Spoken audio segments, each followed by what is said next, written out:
Presidenti Amerikan Donald Trump I tronditi aleatët e NATO-s të mërkurën në mëngjes pasi sugjeroi fuqimisht se SBA-t po e shqyrtonin nëse do të tërhiqen nga Aleanca Ushtarake Transatlantike.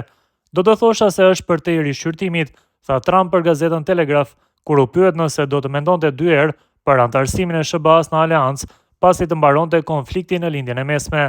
Aleatët e NATO-s e kanë zemëruar Trumpin duke ju kundërvënë në mënyrë të njëzëshme bashkimit me sulmin e SBA-s dhe Izraelit ndaj Iranit dhe duke refuzuar thirrjet e presidentit amerikan që ata të ndihmojnë në rihapjen e ngushticës së Hormuzit, një rrugë ujore kritike energjetike që Teherani e ka bllokuar në mënyrë efektive në akmarrje për bombardimet. Nuk u ndikova kurrë nga NATO, gjithmonë e dija se ata ishin një tigër letre dhe Putini e di këtë gjithashtu, me qëra fjala, shtoi Trump me ironi. Vërejtjet e tij u botuan disa orë pasi sekretari I shtetit të SBA-ve, Marco Rubio, tha se Washingtoni mund të duhet të rishqyrtojë marrëdhënien e tij me NATO-n pasi të mbarojë lufta kundër Iranit, duke përshkallëzuar ndjeshëm presionin mbi aleatët evropian që Amerika I akuzon për mos mbështetje.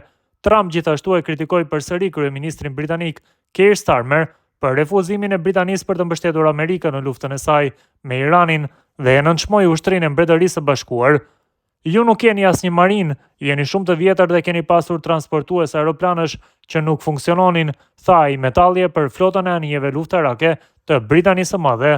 Trump tha po ashtu se udhëheqja e re në Teheran I ka kërkuar Washingtonit një armpushim imediat, po shtoi se kjo do të merret parasysh vetëm nëse ngushtica e Hormuzit do të rihapet. Irani I ri me një president më pak radikal dhe më inteligent se paraardhësit sapo ka kërkuar armpushim nga SBA-ja, shkroi Trump në rrjetin e tij social Truth Social.